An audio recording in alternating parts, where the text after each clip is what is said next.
Fuel planning is an important part of the pre-flight planning and, in some cases, part of in-flight replanning.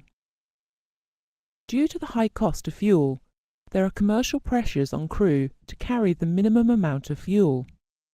However, too little fuel will lead to this, and too much fuel may make the aircraft too heavy to get off the ground. This one just made it.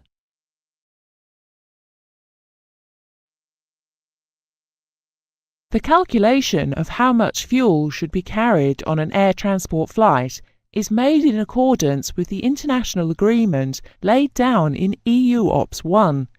It is known as the EASA fuel policy. Under the EASA fuel policy, fuel is considered under the following headings: taxi, trip, reserves, and extra. Reserve fuel is further subdivided into contingency, alternate, final reserve, and additional. We shall consider each heading separately. Extra fuel will be the subject of a later lesson. We shall consider a flight from departure airfield A to destination airfield B with an alternate airfield at C. Taxi fuel is the fuel required to start up, taxi to the runway holding point, and to hold there if necessary. It will also include the fuel required for operating cabin air conditioning and use of the auxiliary power unit, APU. We will now consider trip fuel. First, calculate the fuel required from takeoff, then that required to carry out the instrument departure procedure and to climb to the initial cruising altitude. To this is added the fuel required from top of climb to top of descent, including any step climbs in between. We then add the fuel required from top of descent to the initial approach point, including any standard arrivals procedures that may be required. Then finally, we add the fuel required for the approach and landing. The total of all this is known as the trip fuel. The figures used to calculate the trip fuel are taken from the fuel consumption tables found in the Aircraft Operations Data Manual, ODM, or, for the purposes of the ATPL exam, the CAP 697. Fuel consumption is measured in pounds per hour, kilograms per hour, or gallons per hour.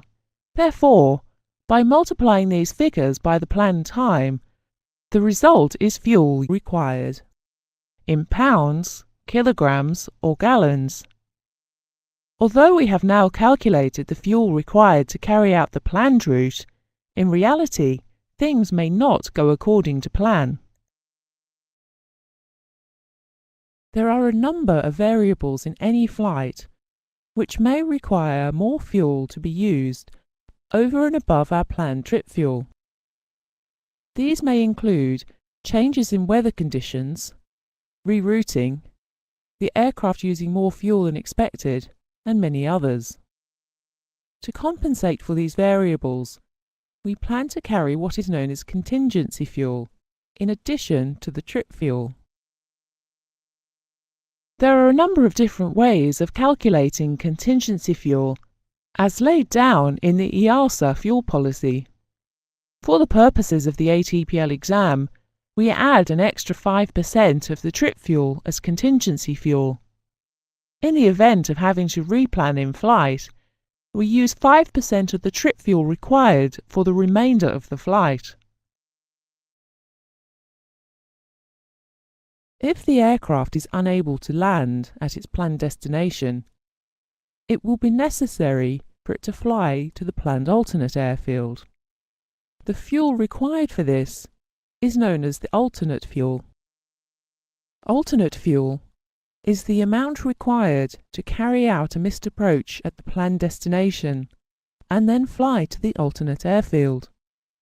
there is no contingency allowance added to the alternate fuel.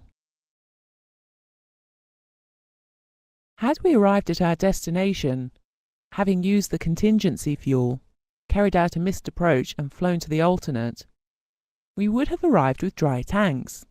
This is not acceptable. We therefore plan to land with a minimum amount of fuel still in the tanks. This is known as the final reserve fuel and should never be used, except perhaps in a dire emergency. Final reserve fuel for a turbine-powered aircraft is the fuel required to fly for 30 minutes at 1,500 feet overhead the alternate airfield. And for piston engine aircraft, the fuel required to fly for 45 minutes at endurance speed. Additional fuel may be carried in some circumstances, and these will be discussed in a later lesson.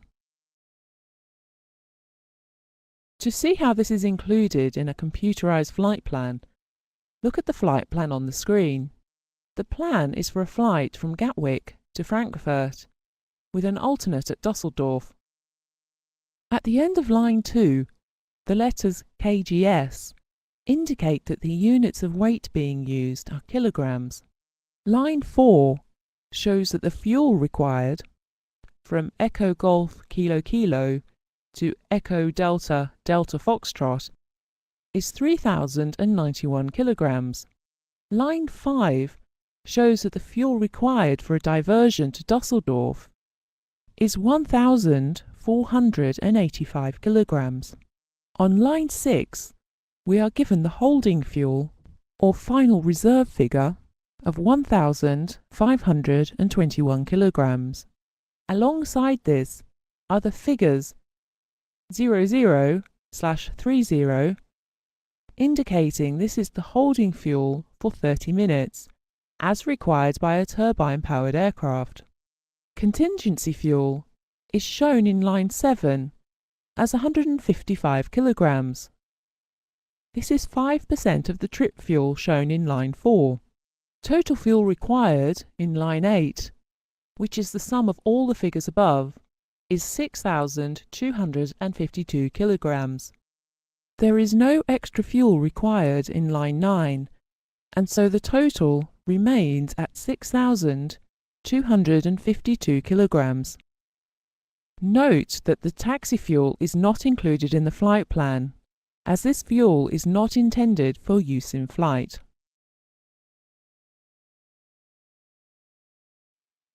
The decision point procedure is a special case whereby the fuel load may be reduced in order to increase the payload. Consider a flight from Oxford to Faro with a possible en route diversion at Lisbon. The fuel load, excluding the fuel for ground handling, is calculated in the following manner. Trip fuel is from departure to destination via the decision point. In this example, that is from Oxford to Faro via top of descent to Lisbon. Contingency fuel is 5% of the trip fuel from decision point to destination. Alternate fuel and final reserve are calculated in the normal way. Regular fuel checks are carried out by comparing the fuel remaining with the fuel figures shown in the operations flight plan. At the top of descent position for Lisbon, a final check is made. If the fuel remaining is at least the amount required from that point to Faro plus 5%, the aircraft may continue to the destination. If not, a diversion is made to Lisbon to uplift fuel.